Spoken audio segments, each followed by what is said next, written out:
Hello there you guys, welcome to one of my videos. Just going to be giving you an update on some transfer news. So Manchester United are still convinced that they can sign Alex Telles from Porto. Fabrizio Romano has revealed that talks are still ongoing between Manchester United and Porto. We do now face competition, I think, for the player because Juventus and Sevilla have recently entered the race. Now, Alex Telles has already said that he wants to leave Porto. He's urged Porto to lower their asking price. Porto have said that they want around £18 million, but I think we want to get him for around £12 million. Now, Porto have already lowered their asking price once because at the first, I think they wanted around €25 million. Now, Telles has already agreed terms on a 5-year contract with Manchester United worth around £70,000 a week. But Telles said he's determined to complete a move to Old Trafford. George Mendes, he's been involved in negotiations. A few weeks ago, I think Alex Telles' agent was in Manchester to thrash out a deal for his client to join Manchester United. Telles does have a release clause of around £36 million, and he's got around 10 months left on his current contract with Porto. So from a Porto perspective, they'd want to cash in for him now rather than letting go on a free transfer next year. Telles has endured around 4 years with Porto, contributed 60-odd goals in 140-odd games. Before he was at Porto, he was at Inter Milan. He was on loan. Before that, he was at Galatasaray. Before that, he was at Grimero. And when he was a lot younger, he played for Juventud. Now, not so long ago, Porto's boss had made an admission saying that Telles could leave in the next fortnight. And Telles was also saying that he's not distracted by rumours linking him with a move to Manchester United. But Telles was saying that he's hoping to complete a move to Manchester United this week.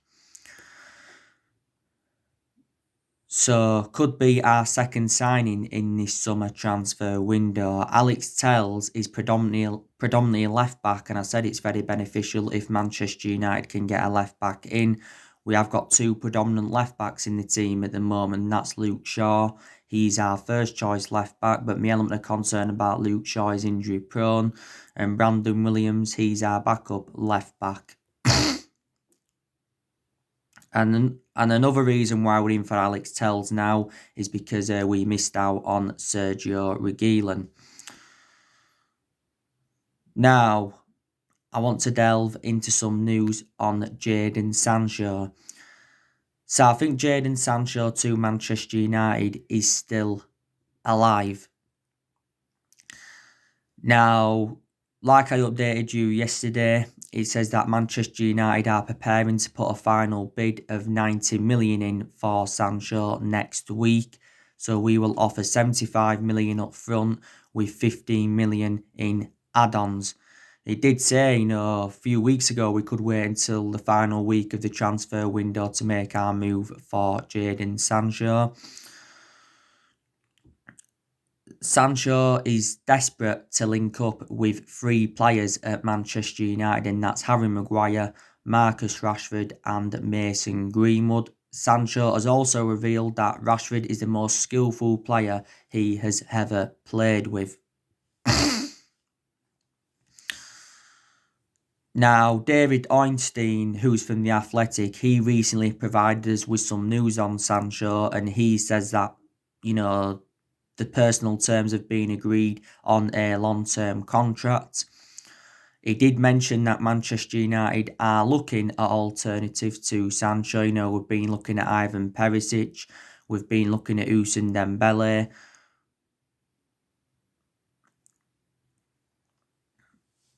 We've been looking at Douglas Costa. We've also been looking at Antoine Fati Vieira from Barcelona. We've recently been interested in Ismail Assar. We've looked at a lot of other alternatives, but reportedly Borussia Dortmund have been interested in Ismail Assar recently, so you can say he's their replacement for Jadon Sancho. So Sarr could be crucial in Manchester United getting Sancho on the board.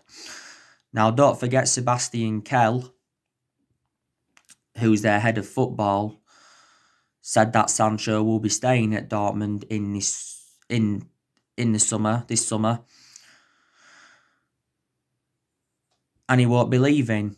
And he says that Manchester United have got no chance of getting him in a cut price deal because he said £73 million is not enough. Then you had Lucien Favre a few weeks ago, Borussia Dortmund's boss, saying that Sancho is staying at Borussia Dortmund. And the other month, Michael Zorg, their sporting director, said that Sancho is staying at Dortmund and the decision is final. But, you know, Solsjaer has held quite a few talks with Jadon Sancho. And I think Sancho has told him that he wants to come to the football club. And the other week, Solskjaer said he spoke to Sancho and assured that his move to Manchester United is close. We was hoping to sign Sancho before the game against Crystal Palace, but obviously, you know, that didn't materialise. You know, Solskjaer is very infuriated over the Jadon Sancho transfer saga, and you know, because it has gone on for so long now. We have been in for Sancho for like the last 3 years. He is our number one priority target, but one thing we did confirm, we are not giving up on the signing of the player. Borussia Dortmund's valuation is around £108 million, and throughout the course of this Jadon Sancho transfer saga, it has been their asking price that has been the stumbling block, because we've not been determined to meet their asking price. Fabrizio Romano has spoken about this transfer saga quite a few times regarding Sancho, and you know, he said that Sancho still wants to come to Manchester United.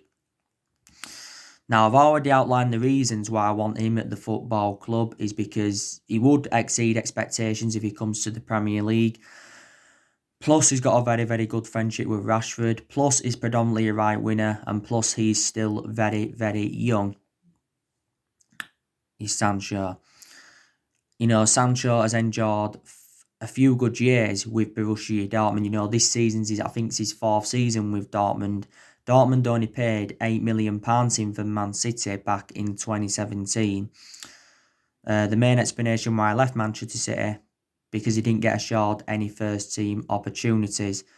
Sancho has still got a contract with Dortmund until 2022. And last month, Dortmund made it clear to us that we had until the 10th of August to sign the player. Obviously, we missed out on that deadline, so he decided to go out on pre-season. At that point, Sancho's move to Manchester United did look dead in the water. We know that he will be our next number 7 if he signs for the club, because he'd fulfill number 7 well, and obviously we've got number 7 vacant at the moment, but we have had a lot of good number 7s up and down the generations. So that's the breaking news on Sancho. So if this bid doesn't get accepted, then you know we're going to miss out on Sancho in this summer transfer window, and we may never sign him if we don't get him now, because you know next year we will face competition for him. Maybe the likes of Madrid, Barcelona, maybe even Liverpool could go in for him. If he stays at Dortmund and he performs well this season, you know maybe next summer Dortmund could ask for even more than £108 million. Dortmund have let quite a few of their big names go in recent years. You know, a lot of their players have gone to the Premier League. You know, they let the likes of Aubameyang go, they let Ukran Gundogan go, they let Christian Pulisic go, they let Mkhitaryan go at one point, let Shinji Kagawa go, they let Ousmane Dembele go, Lewandowski, Matt Hummels. But there again, they've recruited a few players in recent years. So that's the breaking news on Jadon Sancho. Now, I want to give you my perception on Ed Woodward, the Glazers, and Ole Gunnar Solsjaer. So I think, like I said on one of my recent videos, Manchester United have got to sack the board. So we've got to get rid of Woodward and the Glazers. because we have been very, very critical of them for several years. Reflecting how poor our recruitment policy's been. We've also overpaid for players. Obviously 89 million on Pogba, 80 million pounds for Maguire, 50 million pounds for Wan-Bissaka, 52 million for Fred, 40 million for Matic, 75 million pounds for Romelu Lukaku. I think in the last 7 years, the managers that we've had have not been backed enough since the Sir Alex Ferguson era. I think we've also made a lot of mistakes in the last 7 years, and that's one of the main explanations why we've been so inconsistent. So this is why I want Woodward and the Glazers out, and plus I don't think they're backing Ole Gunnar Solsjaer enough in this summer transfer window. And I said I think Solskjaer does deserve more backing in this summer transfer window. Woodward's obviously been at the football club since 2012, so he has been with us around 8 years. And the Glazers have been with us since 2005, so they've been with us around 15 years.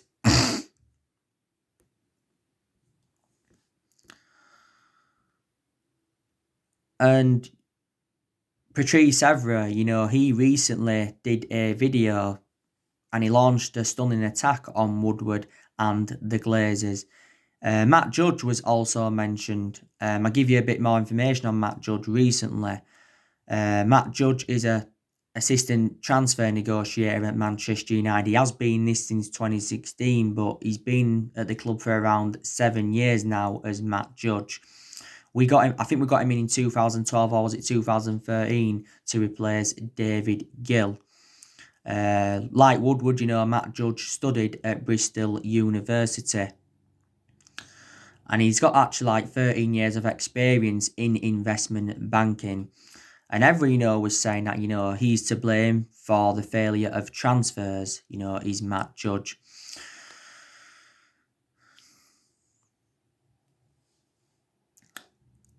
And Solskjaer, has revealed that, he's very, very infuriated with the board over the lack of transfer business in this summer transfer window.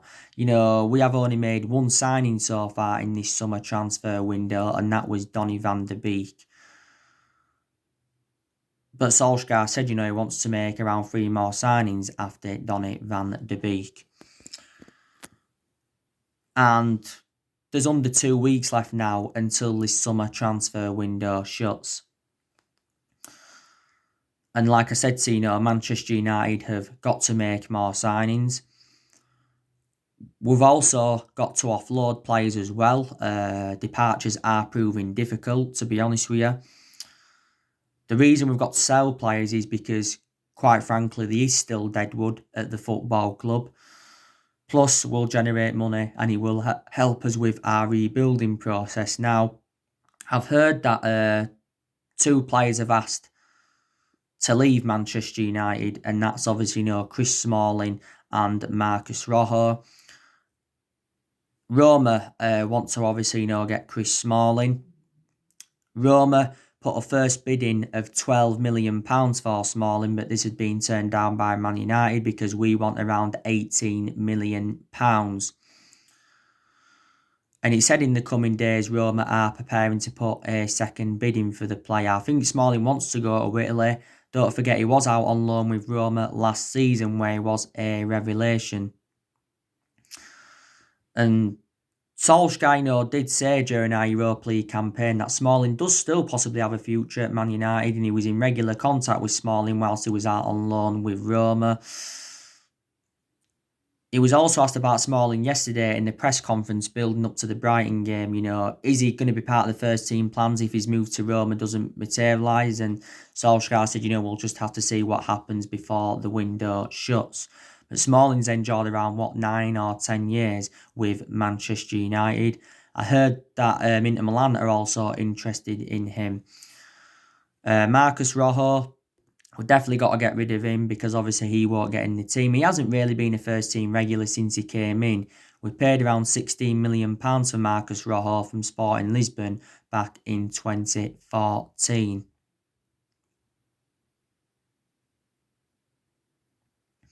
And I think his contract with the football club does expire next year. But last season, he was out on loan with Estudiantes, wasn't he? Another player Manchester United looking to get rid of, and that's Diego Dalot. From my own perception, I don't think Diego Dalot is good enough to represent Manchester United. He's our backup right back to Wan-Bissaka. We did get Diego Dalot in Jose Mourinho's final transfer window. I think we paid around £19 million to him from Porto. Dalot's got a contract with us until 2023. Sergio Romero, he's open to leaving the football club. Obviously, he's now third choice goalkeeper, and he won't want to stay at Manchester United as third choice goalkeeper. There was reports coming out yesterday saying that Everton are interested in Romero, and Romero's interested in going to Everton, but Everton have made contact, but as far as I'm aware, no discussions have happened between Man United and Everton. Valencia, Leeds and Aston Villa have also been in for Sergio Romero. Phil Jones is another player looking to offload. Lingard, there's been rumours of him possibly going to Tottenham. Zenit St Petersburg have been in for Lingard, Pereira. I think there's a few Manchester United fans that would like to see him go. There's obviously been rumours of Daniel James leaving the football club.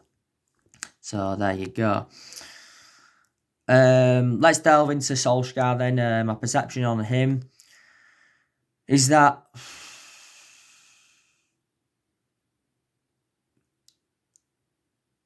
well,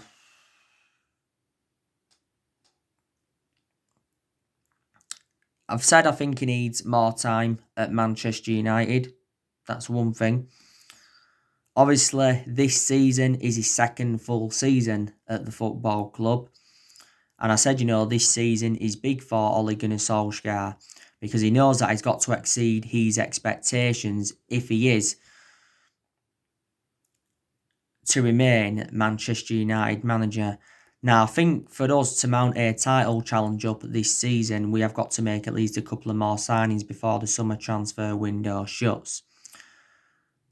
Like I've said to you, I think we are at least 3, 4, maybe even 5 years off winning the Premier League title.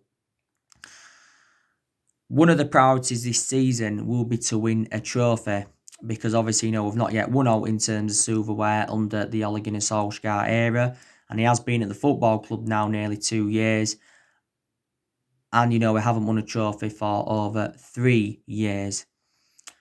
Obviously, we lost our opening game against Crystal Palace by 3-1.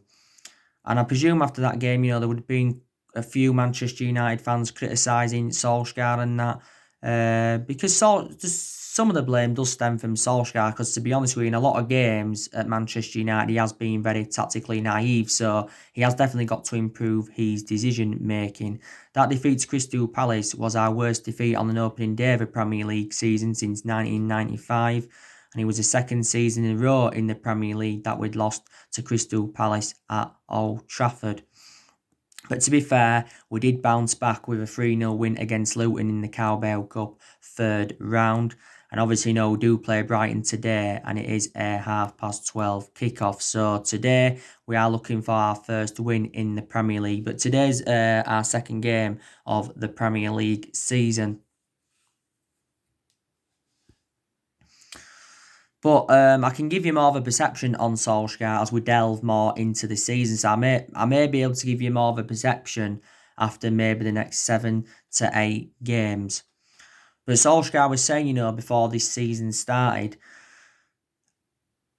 this was prior to the Palace game, that he was very confident, going on into this season, from where we left off last season. Because to be fair, last season, Solskjaer did exceed most of his expectations. He obviously got us qualification for the Champions League, and I did say how important Champions League was for our players, attracting players and for the financial structure. We also finished third, and that's the second highest we've finished since the Ferguson era. And we also progressed to 3 semi-finals, which was good. But don't forget, the first part of last season, we enjoyed our worst start ever to a Premier League season. At that point, Solskjaer was very close to getting sacked as Manchester United manager. Another one of my perceptions on Solskjaer is that I think, he has got players he's got players that have improved. And there's a lot of players that have improved at Manchester United. There really, really is. I think the likes of Martial's really improved, Rashford's improved, Greenwood's done well, Brandon Williams has done well, Luke Shaw's improved, Pogba's improved. He did well towards the end of last season. I think the likes of Fred, McTominay and Matic have also improved. I think the signings he's brought in so far have done well. So far at the football club, Solsjaer has spent around £240 million, hasn't he? And he's also brought a few academy players into the football club. So yeah, definitely players have improved under him. I've also got to say that since Ole Gunnar Solskjaer took over the reins at Manchester United in December 2018, he has had a habit of developing young homegrown talents. But there's a lot of good young players that are coming through at Manchester United. He's also got rid of a lot of the deadwood since he come into Manchester United, so that's something else I will credit Solskjaer for. We've got rid of a lot of players since he came in. We've got rid of the likes of Lukaku, Sanchez, Ander Herrera, Fellaini, Darmian, Valencia, Young, Angel Gomez. We've also loaned a few players out as well. We loaned Tahith out to Werder Bremen. I think we loaned Dylan Levitt out to Charlton, didn't we? Joe Pereira, didn't we loan him out again for another season? Didn't we loan James Garner out to Watford? Well, did we? I don't know. I heard something about that the other week. But it's the right decision to loan a few young players out so they can get regular first team football.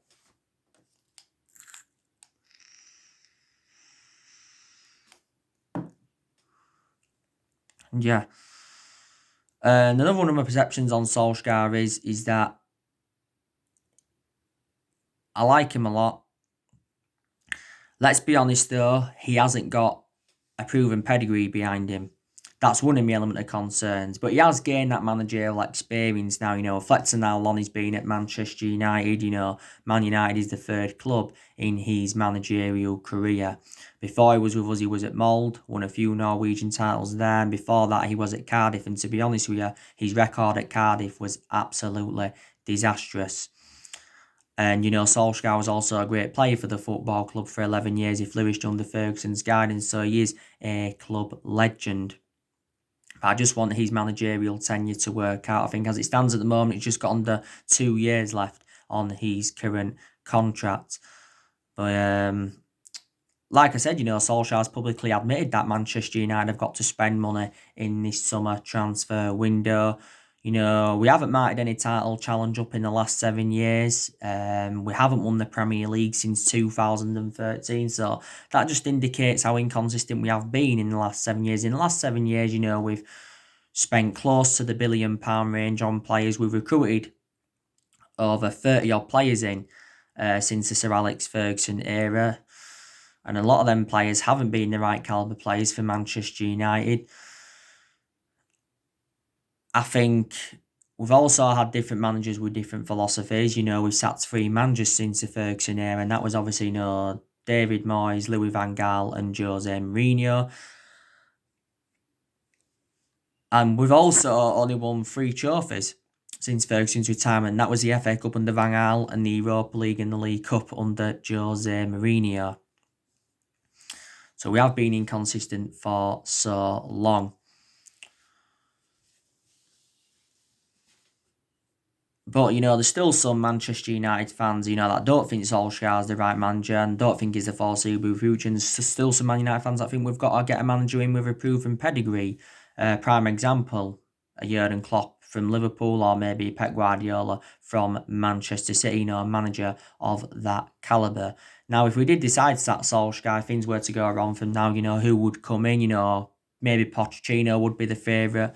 Don't forget, before Solskjaer got the job permanently in March last year, Pochettino was linked with a managerial role at Man United. Like mentioned, there was talks of Massimiliano Allegri coming into the club as well. At one point, Zinedine Zidane was linked with a managerial role at Manchester United.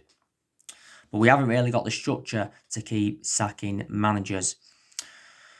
As well, we have extended a lot of players' contracts since Solsjaer came into the club. There's some players that have deserved new contracts, but there's some players who we've given contracts to who we shouldn't have given contracts to as well.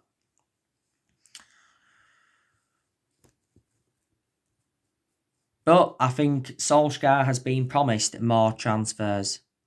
He has. So I'm hopeful we can make at least one more signing before the transfer window shuts.